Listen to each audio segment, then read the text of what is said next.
वंदामि नमस्यामि दुःखो कम्मको वैलाहो सुवैरं समायमनं जन्म संपत्ति हो मज्जम अत प्रणित आचार वंदना क्रियायाम पूर्वाचार्य सुमंचातम भाव पूजा पुनः समेतम श्री शुद्ध भक्ति का श्रवण करुणा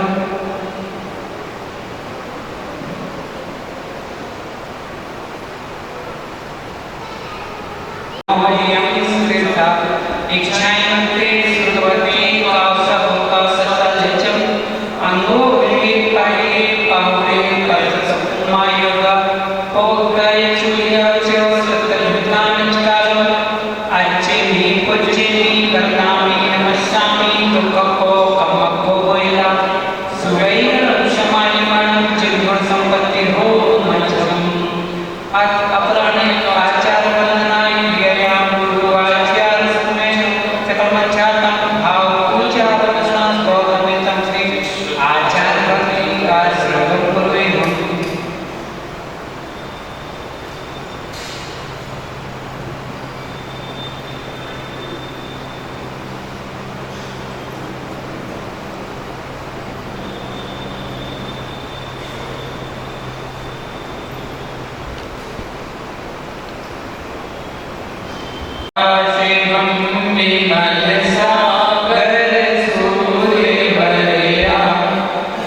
मन वचन काय से होती है तो 36 हो जाते हैं, और कृत कार्य तन्मोद्रा से कर डिफर 3 से गुना करके 108 हो जाते हैं। इसलिए पापों की हिंसा के लिए 108 होती है।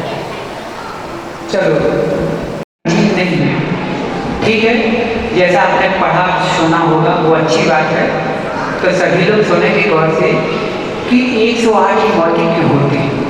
बच्चों 108 मौतें इसीलिए होती हैं कि जो हम दिन भर की क्रियाएं करते हैं, जो हम दिन भर की क्रियाएं करते हैं, चाहे वो शुभ रूप हो या अशुभ रूप हो, पुण्य की क्रिया हो चाहे पाप की क्रिया हो, वो 108 प्रकार से होती है। कितने प्रकार से होती है? 108 प्रकार से हमारी वो क्रिया चलती है, चाहे वो शुभ रूप हो, जरूर नहीं कि केवल पाप वाले ही क्रिया चलती हो, शुभ भी चल सकती है, अशुभ भी होती है, क्योंकि मन वचन काया हर व्यक्ति का प्रतिबल चंचलमान होता है।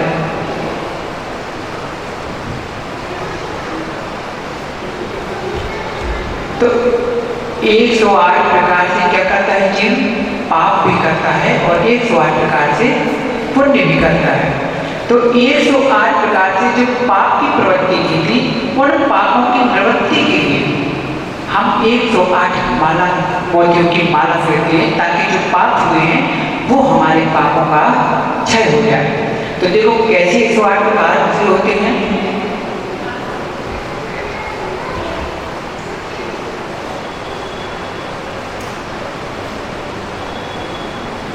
क्योंकि हम मन वचन काया, हो सकता है कि आपसे अच्छी राइटिंग हमारी नहीं है, लेकिन आपको अच्छा समझना है, ठीक है ना? क्योंकि हम टीचर नहीं थे लेकिन टीचर ही थे, ठीक है ना? तो ये क्या हो गया? मन वचन काया, और इनमें थोड़ा सा दो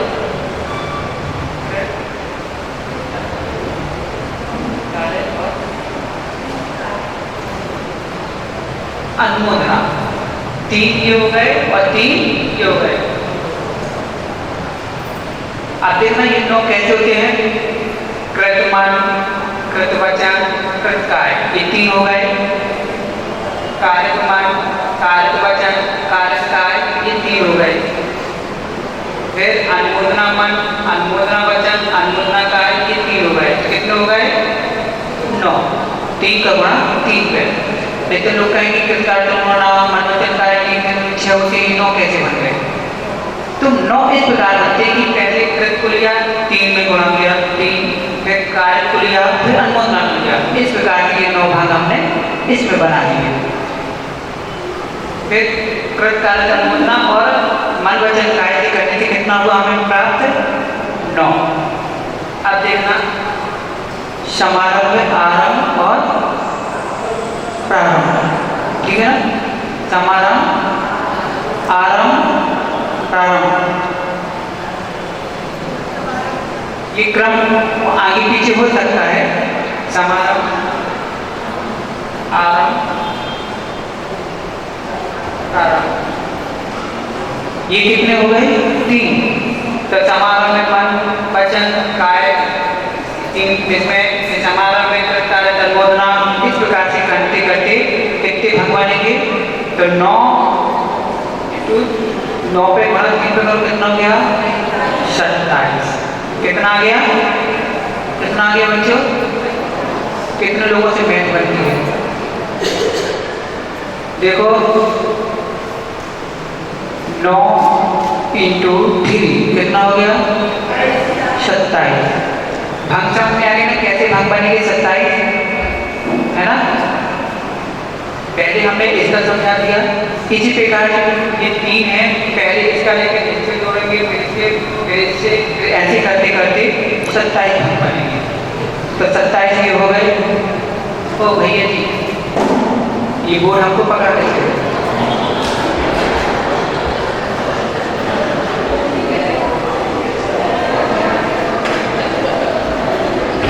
ये 27 हो गए। अब 4 होती है कथाएं। 27 में 4 का गुणा, तो कथाएं कितनी होती है बच्चों? बताइए कथाएं कितनी होती हैं? कौन कौन सी? क्रोध, मान, माया, लोभ। तो ये 4 जब 27 में 4 का गुणा करेंगे कितना आएगा? कितना आया? बोलो मुख से। 108। प्रकार से चाहे शुभ रूप का दाय हो चाहे अशुभ रूप हो, पापमय हो या पुण्यमय हो, कृत कार्य कर्म आप पुण्य की करो या पाप की करो, मन वचन का पुण्य करो या पाप करो, आरंभ सारंभ प्रारंभ की क्रियाओं में पुण्य करो या पाप करो। ये 108 प्रकार से है जीव पाप और पुण्य की क्रिया में संलग्न रहता है। इसकी निवृत्ति के लिए हम 108 मोतियों की माला को एक माला मानते हैं। ठीक है ना, समझ में आ गया ना कि माला में कितने मोती होते हैं? 108 माला मोती होते हैं। और 108 मोती क्यों होते हैं? क्योंकि जो क्रिया जीव दिन भर में करता है, शुभ रूप हो या अशुभ रूप, वो उसके लिए 108। इसलिए दिन भर में हम कितने पाप करते हैं? एक काम करने के लिए 108 प्रकार के पाप हो जाते हैं। तो दिन में कितनी सारे काम करते हैं, कौन कौन सी क्रियाएं कर लेते हैं? तो इसलिए कम से कम पूरे दिन के पापों के आलोचना के लिए, उनकी निवृत्ति के लिए एक काम करना है कि सबको दिन में एक माला तो रमोकार मन की फेरना ही चाहिए। हम ये नहीं कहते कि 10 फेर भाव, 20 फेर भाव, 25 फेर हो, कम से कम दिन भर में जो हमने क्रियाएं पाप रूप कर दी हैं, ये भगवान हमें मालूम नहीं कि कौन कौन सी हमने क्रियाएं कर ली हैं, ज्ञानवश अज्ञानवश, तो हमारी कम से कम उन पापों का क्षय करने के लिए एक माला तो हर श्रावक को फेरना ही चाहिए। अपने बच्चों से भी माला फिरवाना चाहिए। नहीं बनता तो उन्हें अभ्यास में 1 बार पढ़वाओ, फिर 3 बार पढ़वाओ, फिर 9 बार पढ़वाओ, धीरे धीरे उनकी अभ्यास आवश्यकता है। ये संस्कार डाल दोगे तो कम से कम हमारे बच्चों के जीवन में आने वाले असाता कर्म में कम से कम इन मंत्रों का जाप करता रहेगा, तो कम से कम अपने असाता के कर्म में धैर्य रख करके उस असाता को साता में बदल देगा। लेकिन हम बच्चों को पोयम याद करा देंगे, बच्चों को फिल्मी गाना याद करा देंगे, एक्टरों के नाम याद करा देंगे, लेकिन रमोकार मंत्र नहीं सिखा पाते।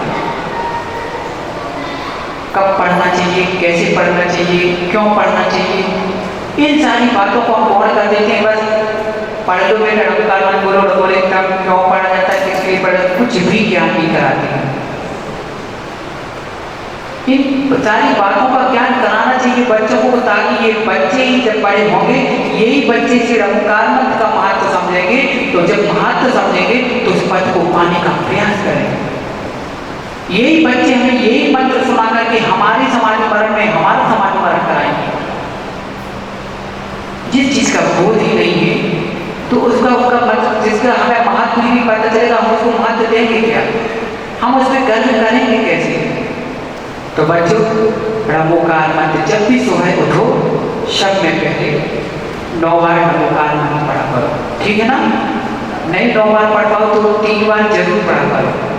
रमोकार मंत्र पढ़ने से हमारा मन पवित्र होता है, हमारे वचन पवित्र होते हैं, और जो हमारे शरीर में आने वाले रोग हैं वो दूर हो रहे हैं।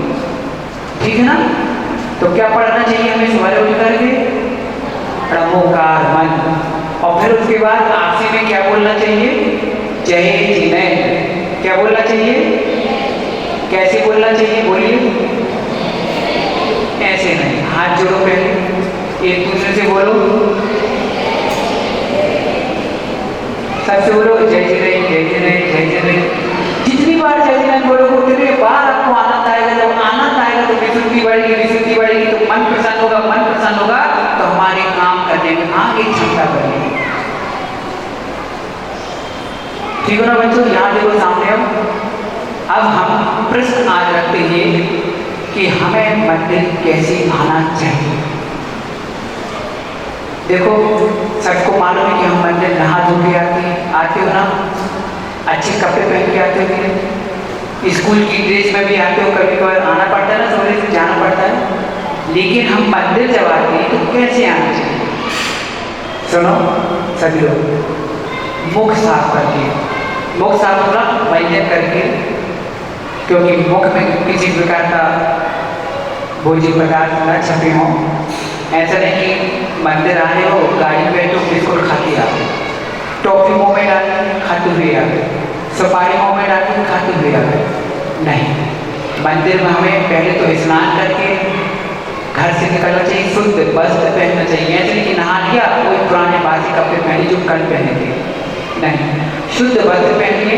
फिर उसके बाद जब मंदिर आते हैं ना, जो भी मंदिर आने के पहले दरवाजे के पास अपने जूते उतारते हो, नहीं उतारते हो, अंदर पहन के आते हो, अंदर उतार दो कि बाहर नहीं? बाहर। जो आपने जूते उतारे हैं, क्या उनके साथ में आपने बोझे उतारे हैं कि नहीं? देखो बच्चों, भूल क्या हो रही है, माता तो अपन को सिखाती नहीं है, उन्होंने तो अपना पहना, जूते उतार के चलो अंदर। ध्यान रखना बेटा कि हम पुण्य कमाने आते हैं, पाप कमाने हैं। ये अभी संस्कार नहीं डालेंगे ना तो आगे जीवन भर मंदिर आते रहेंगे, मंदिर आके पाप कमाते रहेंगे। अभी हम उसका फल बताएंगे। पहले मंदिर में के बाहर अपने जूते उतारिए, साथ में मोजे उतारिए। अब आपके मन में होता है कि महाराज जी मोजे क्यों उतारना?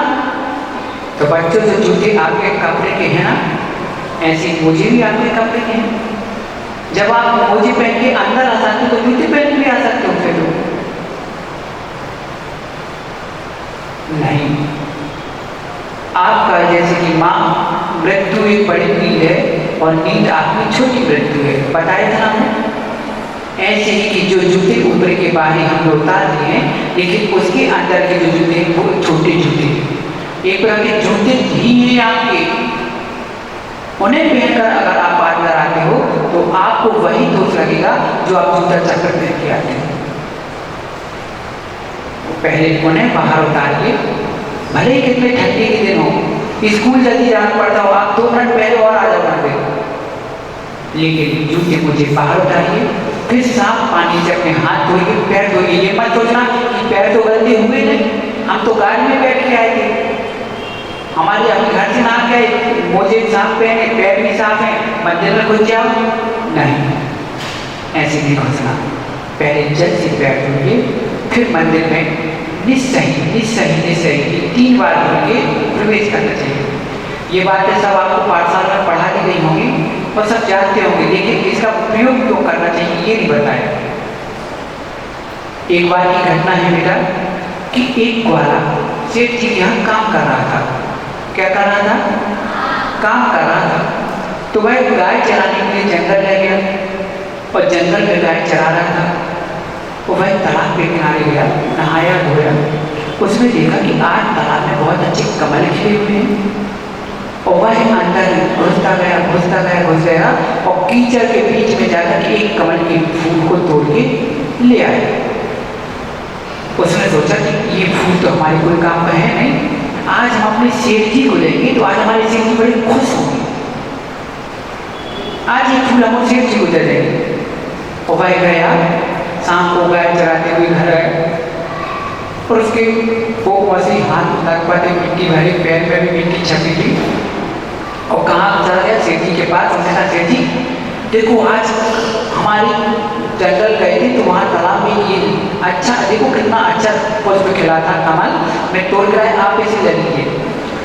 सेठ जी बोले मेरे क्या काम का, फूल तो बहुत अच्छा है, एक काम कर, तो ये फूल ले जा करके राजा के पास ले जा, ताकि राजा इस फूल का पूजा में प्रयोग करेगा, खुश होगा तो तुम्हें अच्छा इनाम दे देंगे। तुम ये फूल कहाँ ले जाओ? बच्चों, कहानी कहाँ चल रही है? चश्मा वाले भैया, कहानी कहाँ चल रही है? फूल लेके वो कहाँ गया? सेठ जी के पास। तो सेठ जी ने उसे कहाँ भेज दिया?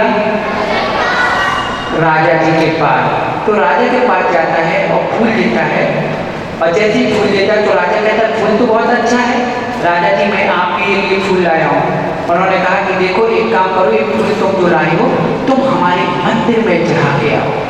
कहाँ चढ़ा के आ जाओ? हमारे मंदिर में चढ़ा के आ जाओ। वह बड़ी खुशी के मारे, प्रसन्नता पूर्वक, भक्ति पूर्वक कमल का फूल लेकर के भगवान के चरणों में चढ़ा के आ जाता है। उसने अच्छा किया कि बुरा किया? फूल चढ़ा के अच्छा किया ना, लेकिन भक्ति तो थी उसमें, प्रभु के चरणों में पुष्प चढ़ाया, लेकिन उसने हाथ पैर नहीं धोए और हाथ पैर नहीं धोए और फिर वो ऐसे चढ़ा के चला गया। कुछ दिनों के बाद वह बालक खत्म हो गया, और जब खत्म हुआ तो उसने इतना अच्छा निदान किया था कि हे भगवान, मैं तो ग्वाला हूँ, मैं ऐसी गाय चराता रहूँगा कब तक? अगर मैं कभी सेठ के घर में राजा के यहाँ बच्चा बनूंगा तो खूब भक्ति करूँगा। उसने इस प्रकार का निदान कर लिया था उस समय मंदिर में कि मैं भी अगर राजा का बेटा बनूँ तो खूब पूजा करूँगा, खूब भक्ति करूँगा। लेकिन क्या करें भगवान, मेरी गरीबी है, मुझे मजबूर है। इस प्रकार के निदान करके वह जब मर गया था, मरने के बाद वह राजा के यहाँ राजपुत्र के रूप में उत्पन्न हुआ। किसके यहाँ जन्म लिया उसने? राजा के यहाँ, राजा का बेटा बना। लेकिन जन्म से ही उसके हाथ पैर में खुजली थी। क्या थी हाथ पैर में? खुजली थी, चर्म रोग था। जन्म से ही सारे वैद्यों को दिखा दिया, बड़े बड़े जोशियों को बुला लिया, बड़े बड़े तंत्र मंत्र करा के देख लिए, लेकिन उसके हाथ में कुष्ठ रोग, चर्म रोग था, खुजली थी, वह ठीक नहीं हो रही थी। बहुत सुंदर शरीर, बहुत अच्छा व्यवहार, सब कुछ था, बल था, ज्ञान था, रूप था, सब कुछ, लेकिन हाथ पैर में मात्र उसकी क्या कमी थी? खुजली थी। जब राजा ने बड़ा हुआ और राजा एक बार जंगल गया और जंगल में जाकर के एक वीतराग मुनिराज को देखा, उसने उन्हें नमस्कार किया और वहीं बैठ गया। महाराज के उपदेश चल रहे थे। उपदेश के बाद राजा ने पूछा, महाराज आपने जो कहा कि भक्ति के प्रभाव से भाव बदल जाते हैं और सुंदर काया मिल जाती है, अच्छे परिवार मिल जाता है, अच्छी जाति मिल जाती है, महाराज हमने ऐसा कौन सा कर्म किया था कि इस हम पर्याय में राजा के पुत्र बने? आपके अनुसार हमने जरूर इतना पुण्य किया हुआ, भक्ति की होगी कि आज हम राजा के यहाँ बेटे बने, लेकिन महाराज हमसे कौन सी ऐसी गलती हो गई कि हमारे जन्म से हाथों में, पैरों में कुष्ठ रोग है, ये खुजली हो रही है, ये क्यों हो रही है? मुनिराज अवधि ज्ञानी थे, उन्होंने कहा, बेटा तुमने पूर्व पर्याय में, ग्वाली के पर्याय में एक कमल का पुष्प तोड़ करके राजा को फेंक दिया। राजा ने कहा कि जाओ तुम इसे हिमालय भगवान के पास चढ़ा के आ जाओ, और तुम वहाँ पर गए और भक्ति पूर्वक उन्हें पुष्प चढ़ा के आ गए। उस भक्ति के प्रभाव से, मंदिर के दर्शन करने से, जनालय में जाने से उसका फल ये मिला कि तुम राजा के यहाँ बेटी बन गए।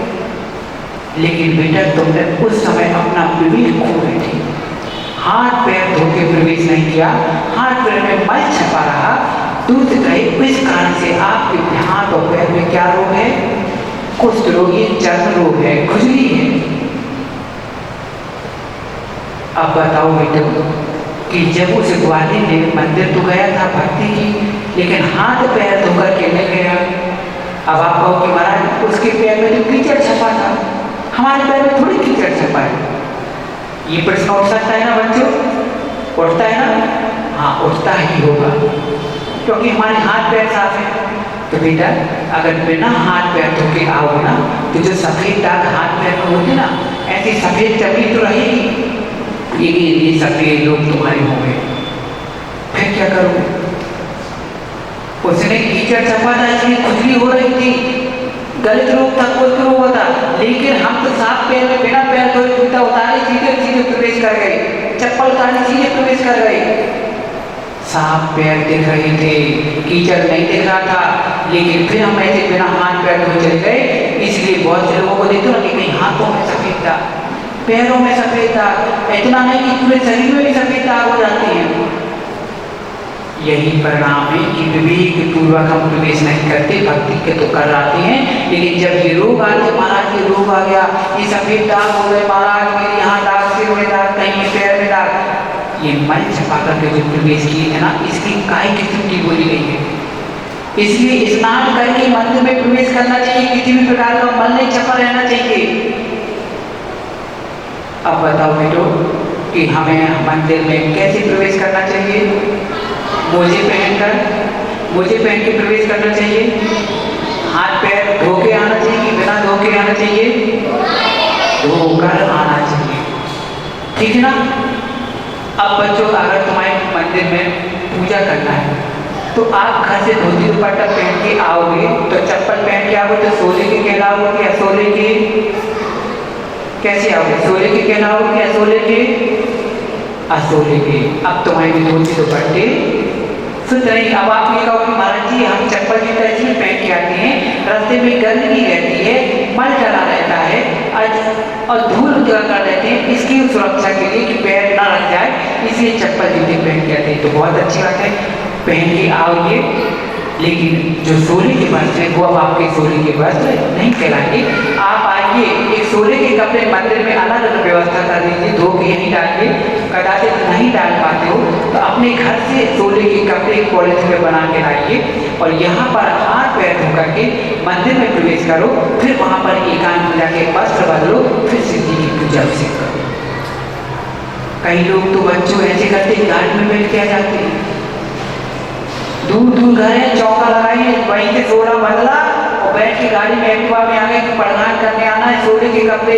ये आपके सोने के कपड़े नहीं बचे। और ऐसे सोने में हाथ धोगे तो वो भूमि का फल मिलेगा। फल तो मिलेगा क्योंकि पूजा की, नौदावती की, लेकिन विवेक पूर्वक नहीं किया तो उसका फल क्या मिलेगा? उपभोग।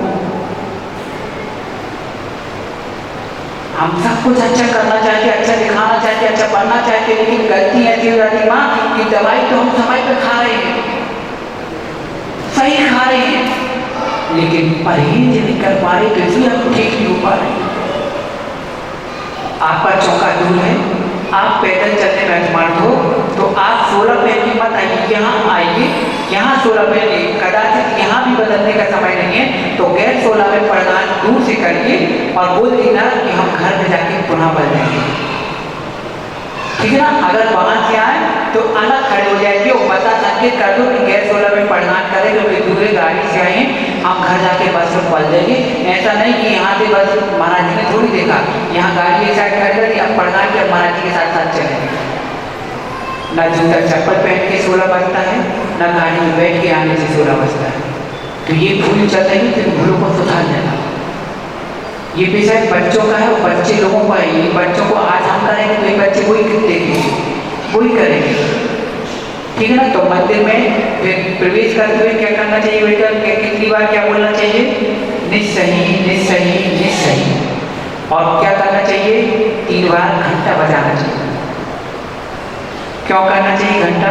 अब तो आप लोग के हाथ में पूजेंगे तो क्या करोगे? तो घंटा नहीं बजा पाते तो कम से कम 3 बार निस्सही निस्सही निस्सही बोलना ही चाहिए। निस्सही इसलिए बोलना चाहिए कि इस मंदिर में जनालय में भवन वासी देव जो देवी देवता होते हैं वो हमें दिखाई नहीं देते हैं, वो भी यहाँ पूजा अर्चना करने आते हैं, भक्ति करने आते हैं।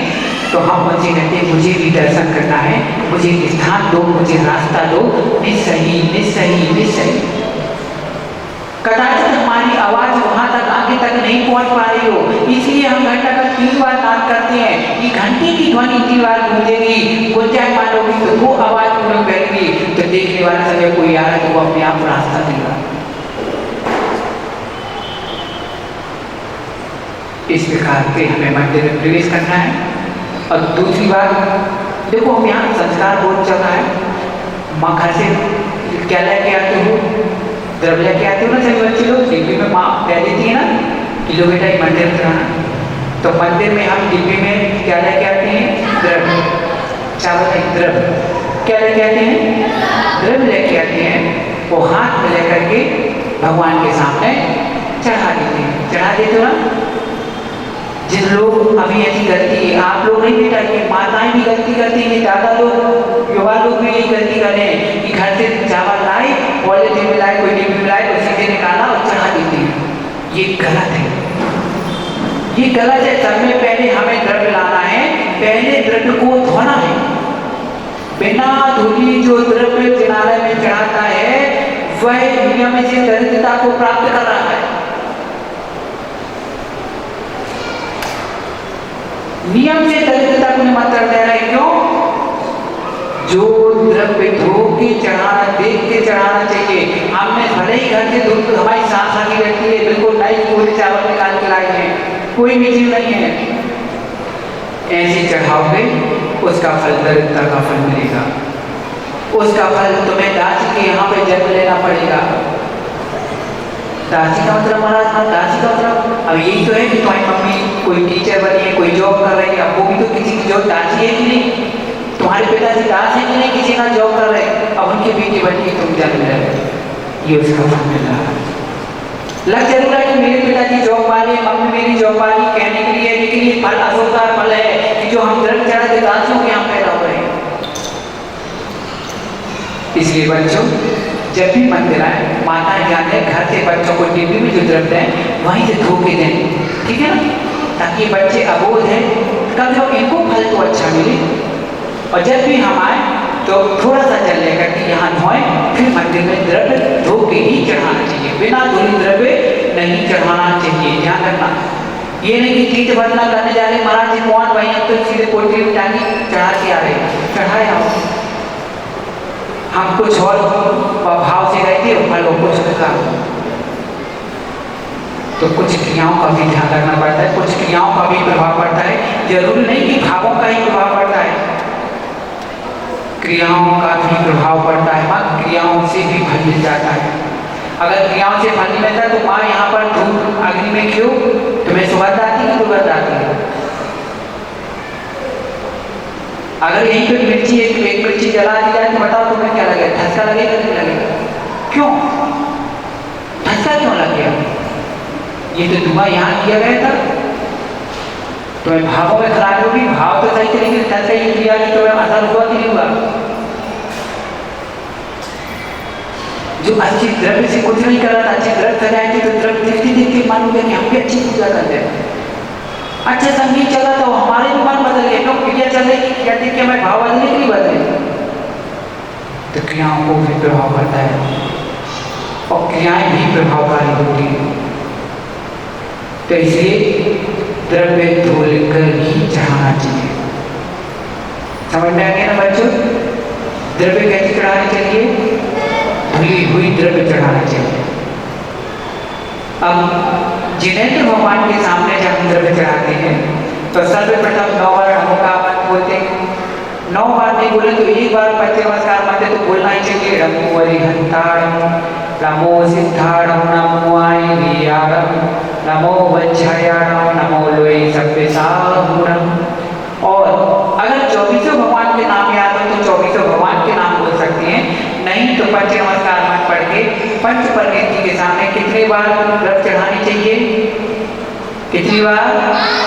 5 बार। लेकिन हम क्या करते हैं, माताएं आई हमने डिब्बी से एक बार रख ली, ये सुहा जैसे लगा नहीं, अरहंत परमेश्वर की प्रतिमा के सामने 5 बार चढ़ाना चाहिए। क्यों? नमो हरिहंताणं, नमो सिद्धाणं। मिट्टी कैसी होनी चाहिए? ऐसी, ऐसी नहीं होनी चाहिए, ऐसी अंदर द्रव्य होनी चाहिए, मुट्ठी बंद।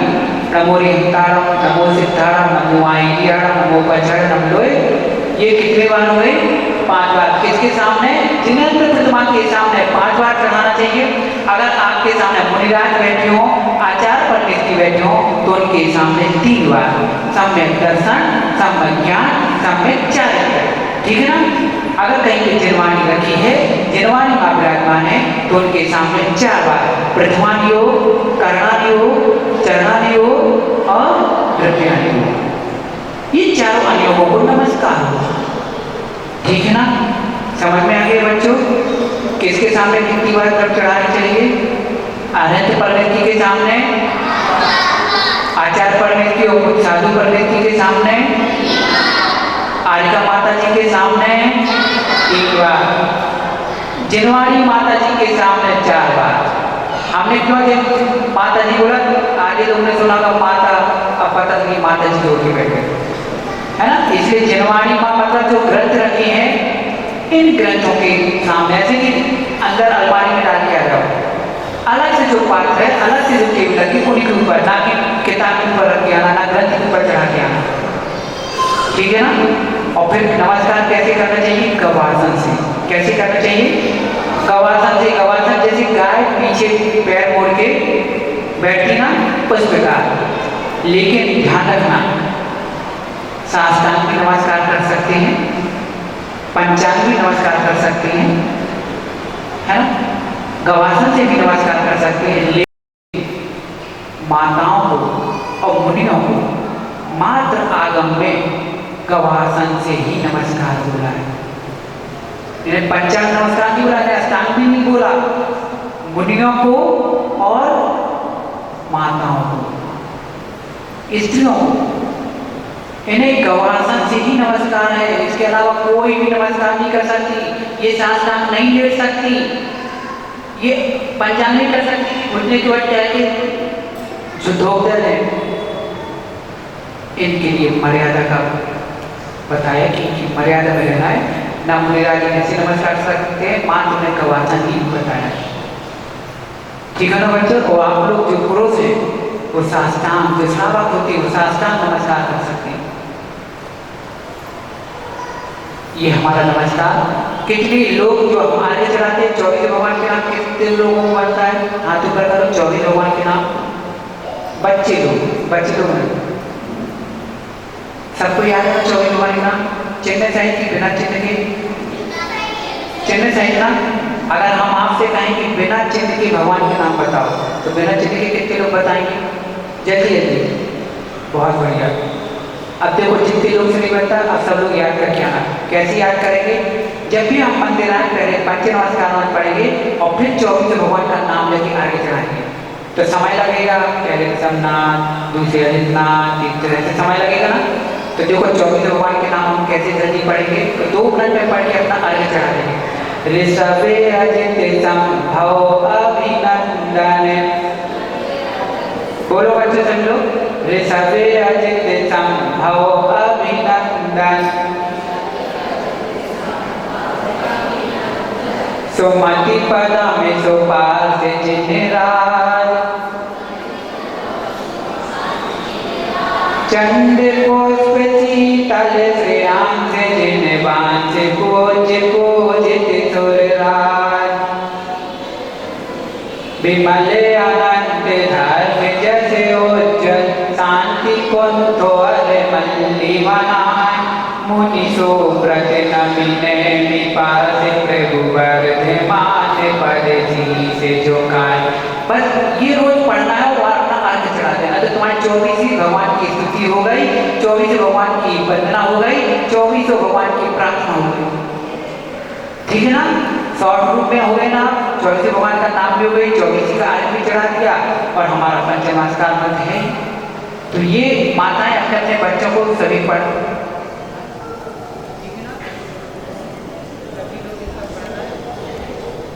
करना है।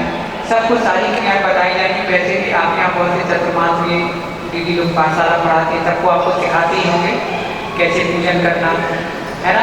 तो पूजन में कितने द्रव्य रहती है बेटा? 8 द्रव्य के नाम कोई बताएगा?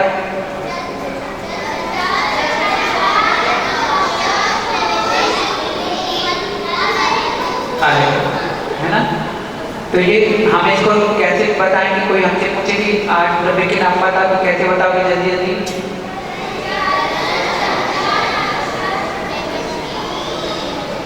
समय लग गया ना। अब देखो समय को कम करना है, कैसे बोलोगे? होता के चंदन तांतुल पुष्प कंचन सुदीप सुधू फल आदि। बस एक ही नाम बोलना है, हो गए 8 द्रव्य। 8 द्रव्य हो गए ना। उदक किंचन, उदक के चंदन तांतुल, तांतुल मीन्स होता है चावल। क्या होता है? चावल। अच्छा जिसको बोलते हैं उदक के चंदन तांतुल पुष्प कंचन सुदीप। चरु मीन्स होता है सुधरवन नैवेद्य। चरु मीन्स क्या होता है? नैवेद्य। ठीक है ना। नहीं तो कहो कि महाराज इसमें नैवेद्य तो नाम आया नहीं, अच्छा तो नाम आया नहीं, जल तो नाम आया नहीं, कैसे 8 हो गए? उदक, जल को उदक बोलते हैं। उदक चंदन तांतुल मीन्स अक्षर, चावल जिसको बोलते हैं साबुत। तो अक्षर 3 उदक चंदन तांतुल पुष्प कई चरु सुदीप सुधू फल आदि कई। बस ये लाइन में हमारे 8 द्रव्य आ गए। कभी कोई पूछे तुरंत एक लाइन को नहीं बनते, एक करके गिनाने के हम क्रम से बता पाए ना बता पाए, इसलिए क्रम से हम इसको एक लाइन पढ़ेंगे, अपने आप हमको पूरे 8 द्रव्य के नाम बता देंगे। ठीक है ना। अब ये जल ही क्यों पहले रखा? अक्षर उसके चंदन को उसके बाद क्यों रखा? अक्षर क्यों रखा? अरे 8 द्रव्य से पूजा करना, कभी कर लो, कभी जल चढ़ा दो, कभी चंदन, कभी पुष्प चढ़ा दो, कभी दीप चढ़ा दो, 8 ही से तो करना है। कितने लोग जानते हैं कि आगे पीछे क्यों नहीं होना चाहिए? बच्चे लोग की बात है, ये बच्चे लोग हैं।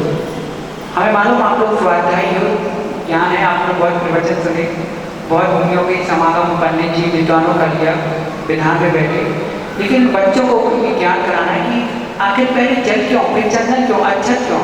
जबकि लक्ष्य तो एक ही है ना। लक्ष्य क्या है उसका? मोक्ष पाना। कभी भी आगे पीछे चढ़ा दो नहीं, ये भी कर्म होता है। ठीक है ना। अब कपड़े पहनना है, अरे कपड़े तो पहन के जाना, तो पहले पैंट पहन लो, पहले चड्डी पहन लो। पहन के ना कपड़े तो ढाक नहीं है, तो पहन नहीं है, पहले सच पहन लो, उसके ऊपर बनियान पहन लो, तो अच्छा लगेगा क्या? नहीं लगेगा। जो जैसी क्रम है उसी क्रम से पहनोगे तो अच्छा लगेगा। अब बताओ, हाथ की अंगूठी पैर में पहन लो और पैर की पायल गले में पहन लो, तो सरकार अच्छा लगेगा क्या? अरे सरकार तो है ना, हमारा पूरे जेवरात पहन रही है। अरे जेवरात जहाँ जो पहनना है जैसे पहना उसको यथायोग जहाँ पहनोगे तभी शोभा को प्राप्त करोगे। ऐसा नहीं कि इस पाँव की पायल गले में पहन लो, गले का हाथ पाँव में लपेट लो, ऐसा नहीं होता। इसलिए क्रम से क्यों रखा गया, क्यों कैसी शोभा जिसकी है वहाँ, तो हम ये अब कल समझेंगे क्योंकि समय हो गया। ठीक है ना। अभी और ये समझना है कि हमें नमस्कार जब करते समय भगवान के हमें आगे चढ़ाते हैं फिर क्या करना चाहिए। ठीक है ना।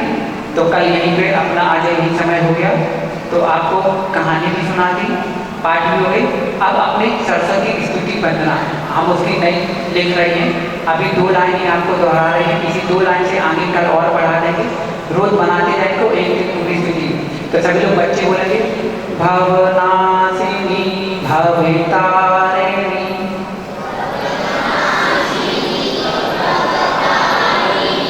भवनाशिनी भवितारिणी जिनेवाणी मां तुमको नमन। भवतारिणी जिनेवाणी मां तुमको नमन। श्रद्धा सुमन तुमको समर्पण कर दो तुम मुझको सुमन। श्रद्धा सुमन तुमको पित मेरा मन कर दो सुमन। जिनेवाणी मां भवनाशिनी भवितारिणी जिनेवाणी मां तुमको नमन। ठीक है ना। ये पहली है, अब इसके आगे कल बना के सुनाएंगे। ठीक है ना। तो ये लाइन याद कर लेना, भवनाशिनी।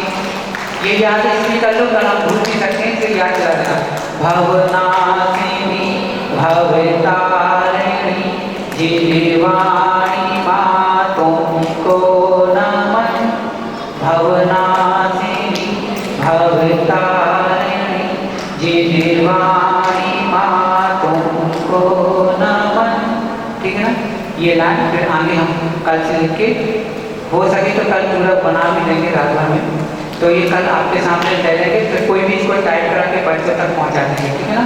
और यहाँ पे चिपका सकते हैं। ठीक है ना। ताकि बच्चे याद करेंगे, जिनवाणी की स्थिति हो जाएगी हमारी। ठीक है ना। और जो बच्चों की पाठशाला वाली वंदना है वो वंदना भी हम लिख के दे देंगे धवल को।